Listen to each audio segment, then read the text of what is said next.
suis tellement heureux de l'avoir comme invité. Pour moi, c'est un peu comme la sirène des abysses. Elle a une voix qui autant peut être mielleuse, autant elle peut être criarde. Elle a un talent fou. C'est un peu comme la maîtresse des instruments classiques dans le monde du death metal. Je suis tellement content de l'avoir. Elle est dans le groupe Valfreya. C'est également la fille qui lead le groupe Sanguine Glacialis, mon invité Maude Théberge. Salut Maude, comment ça va?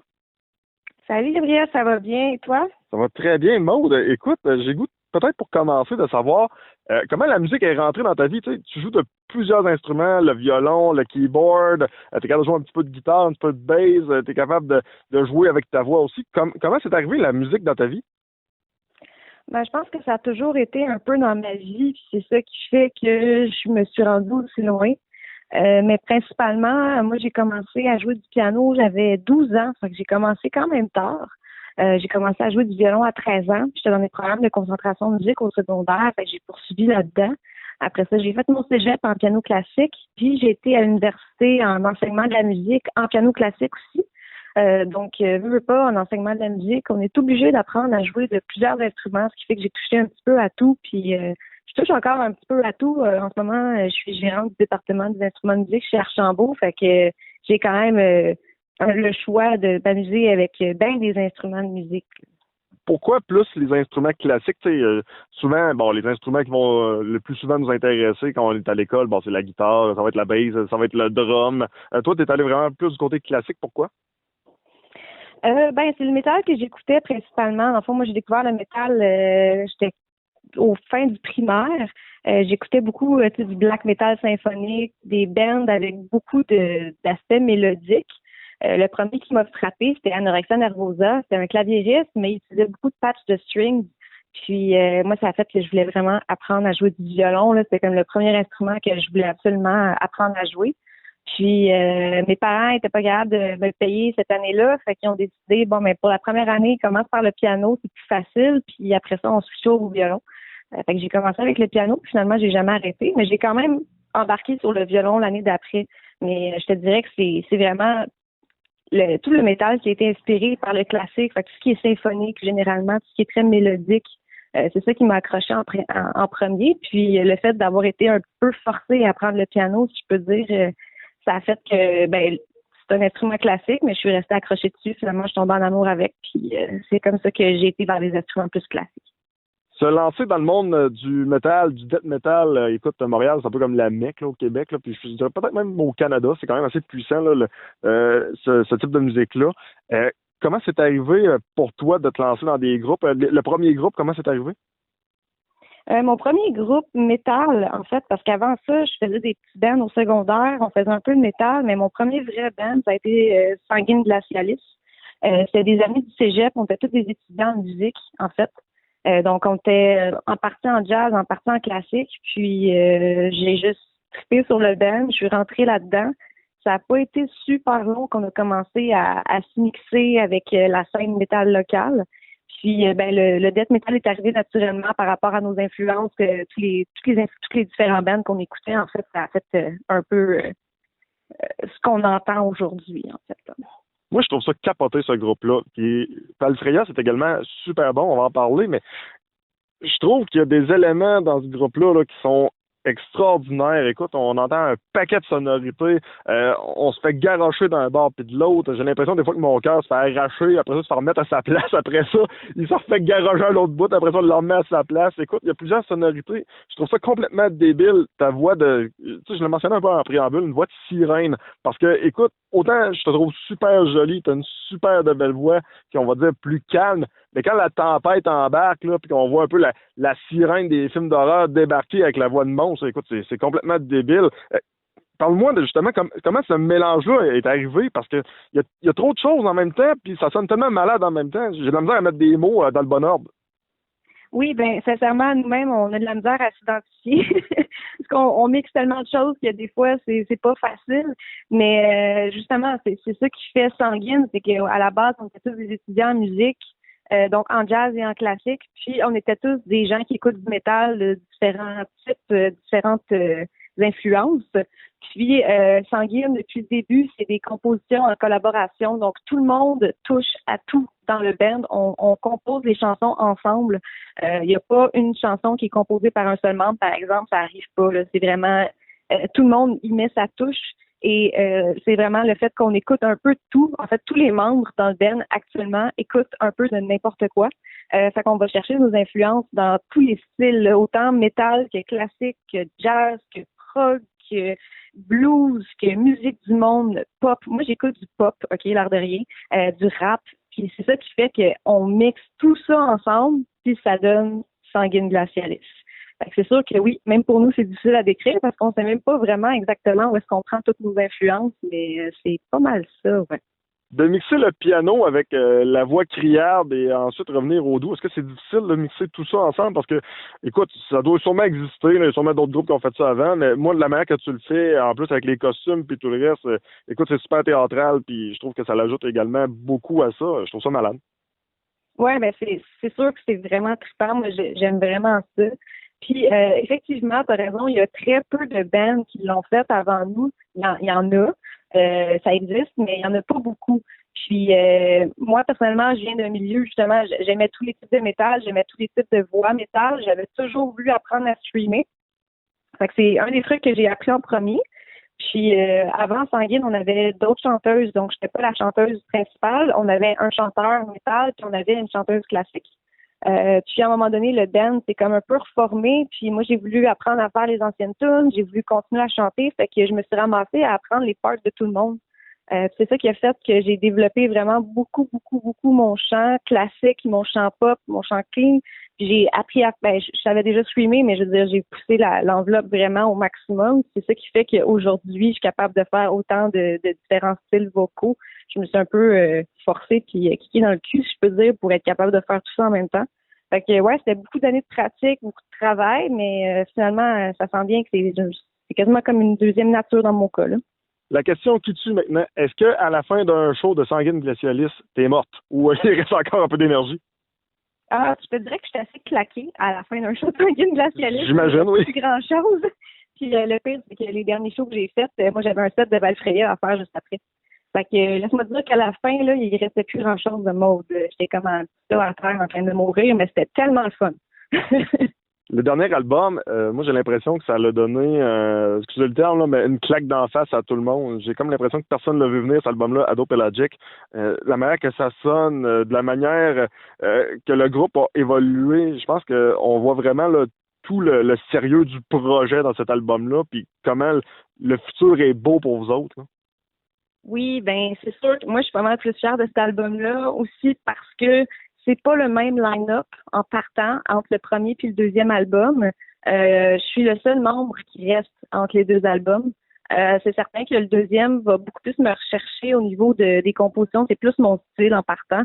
Fait que, puis moi, j'ai pris le lead vocal sur tout. Fait que c'est sûr que moi, j'ai beaucoup plus de parties vocales dans cet album-là aussi. J'ai mis ma touche pas mal partout sur toutes les tunes pour ce qui est de l'orchestration, du piano et tout ça. Fait que c'est sûr que moi, ça vient chercher une corde sensible. Puis en plus, on va le mentionner, on s'entend qu'on a fait affaire avec The Grid, avec Chris Donaldson. Donc c'est sûr qu'au niveau de la production aussi, pas juste la composition, mais la production a pris une méchante coche. Fait que ça aide énormément. Puis moi, je suis vraiment fière de cet album-là, justement, là. J'ai goût de t'entendre sur la place du français. Bon, écoute, je suis pas un membre du PQ, là, c'est pas ça l'affaire non plus, mais je trouve que c'est bien de la manière que le français est intégré dans certaines chansons, entre autres dans Monsters, qui est assurément une de mes pièces préférées là, du dernier album. Et je trouve que la manière que le français est inculqué dans la chanson, on dirait quasiment que c'est un dédoublement de personnalité, puis on dirait quasiment que le diable vient embarquer dans ça, puis je trouve ça malade. Je trouve que ça l'ajoute un petit quelque chose qu'on n'entend pas nécessairement toujours dans le death metal au Québec. C'est certain, mais tu sais, moi, justement, moi, je suis née, j'ai grandi à Montréal. Donc, en naissant et en grandissant à Montréal, le français et l'anglais ont fait partie de ma vie depuis que je suis petite. C'est justement, je voulais pas faire de quoi juste en français parce que l'anglais est quand même une partie intégrante de ma vie, mais je voulais pas faire de quoi juste en anglais parce que je reste quand même francophone à la base.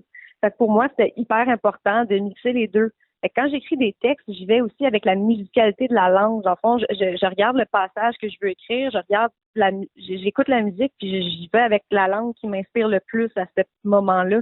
Ce qui fait qu'on a des chansons des fois qui sont complètement en français, complètement en anglais, puis qu'il y en a qui mélangent un peu les deux. On va parler de tes photos, mais je veux t'entendre sur Valfreya. Puis c'est un peu un genre de mélange de tout ça en réalité, là. T'as l'air d'être une fille qui tripe un peu sur, on va dire, tout ce qui est médiéval, tout ce qui est viking, on va dire ancien temps, là, je peux dire ça comme ça. Je me trompe-tu? Non, pas du tout. Moi, j'avais une mère principalement qui tripait là-dessus. Fait que moi, ce qui est médiéval, tout ce qui est d'époque, en fait, ça fait partie de ma vie depuis que je suis toute petite. Là. Puis je faisais les salons de la passion médiévale avec mes parents aussi quand j'étais enfant. Fait que moi, j'ai toujours trouvé ça super beau. J'ai toujours trippé là-dessus. J'adore les films d'époque. J'aime les costumes d'époque. Fait que c'est sûr que Valfreya, ben c'est tout naturel. Déjà, le band est inspiré de la mythologie nordique. On va chercher beaucoup inspiration viking principalement. Puis ben c'est un band qui a l'air de rien, je les connais depuis presque le début. Ça fait longtemps que je suis dans le que je vais voir Valfreya, que je connais Valfreya. Fait que je suis arrivée un peu progressivement dans le band, mais c'était comme tout naturel. Fait que c'est certain que Valfreya, j'ai toujours aimé ça, puis c'est définitivement quelque chose qui m'accroche. Fait que c'est sûr que quand Corinne m'a demandé d'être membre permanente du band, ben j'ai sauté sur l'occasion. Justement, quand c'est arrivé, ça, j'imagine que ça t'a donné une coche, parce que veux pas, le groupe était déjà établi, le groupe était déjà connu, le groupe avait déjà une certaine renommée. Veux pas, ça fait quand même une certaine place aussi à Sanguine Glacialiste qui vient comme souvent se coller, parce que veux pas, ben, t'es dans les deux bands, fait que ça l'ajoute un peu d'exposure, je pense, aux deux bands. Oui, puis il y a beaucoup de gens des fois qui s'en rendent pas compte, mais il n'y a pas juste moi qui est dans les deux bands, il y a notre drummer Jérémy aussi. Donc moi et Jérémy, on est et dans Sanguine Glacialiste et dans Valfreya. Fait qu'il n'y a pas juste un membre en commun, mais il y en a deux.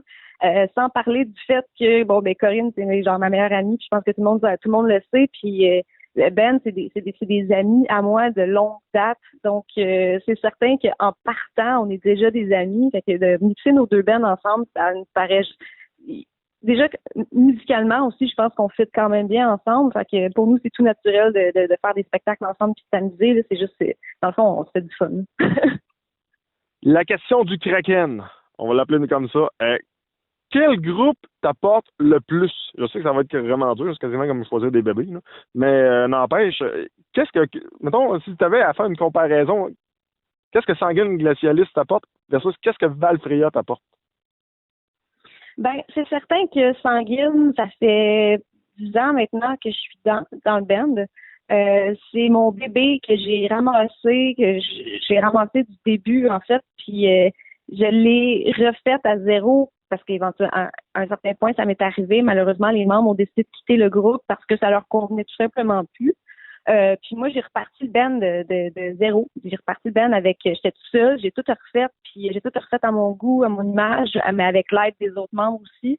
Puis j'ai tellement mis de temps, j'ai tellement mis d'efforts dans ce groupe-là, puis je suis tellement contente de ce que c'est devenu. Puis les membres actuels du band, pour vrai, c'est dans mes meilleurs amis. Je veux dire, je tripe, ces gars-là sont tellement fins, puis c'est comme c'est vraiment mon enfant, si je peux le dire. J'ai tellement mis de temps là-dedans. Valfreya, c'est certain que je suis arrivée plus tard. Fait que c'est pas le même j'ai pas le même rapport avec le groupe, mais ça reste un groupe avec qui que j'ai côtoyé pendant toutes ces années-là. Dans le fond, pendant quasiment aussi longtemps que Sanguine, j'ai toujours eu Valfreya pas loin. Parce que, parenthèse cocasse, mon ex était guitariste dans le band, fait que c'est comme ça que j'ai connu le groupe. Puis après ça, ben, c'est mon copain actuel qui était claviériste dans le groupe. Fait que Valfreya a comme toujours été là, un peu en background. Puis c'est ça qui a fait que je suis restée dans le band. J'ai toujours aimé ça. Mais Valfreya aussi, c'est un band qui me permet de jouer du violon, ce que je peux pas vraiment faire dans mes autres groupes. C'est plus compliqué à matcher.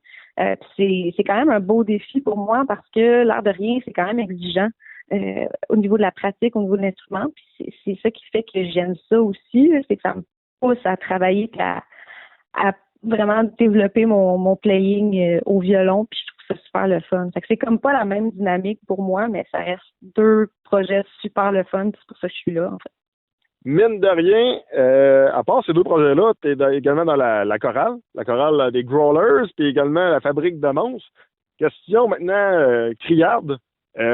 crier, là, qu'est-ce que ça t'apporte dans la vie? Il y en a qui vont dire, OK, il apporte assurément une paye, la gang, ça vient avec ça, mais à part ça, mettons, là, qu'est-ce que ça t'apporte? C'est-tu de libérer une rage? C'est-tu, je sais pas, moi, de tirer l'anxiété de la vie dehors? C'est-tu, je sais pas, moi, de dire, au moins mon chum va avoir la paix pendant une couple de semaines après? Je sais pas, qu'est-ce que ça t'apporte?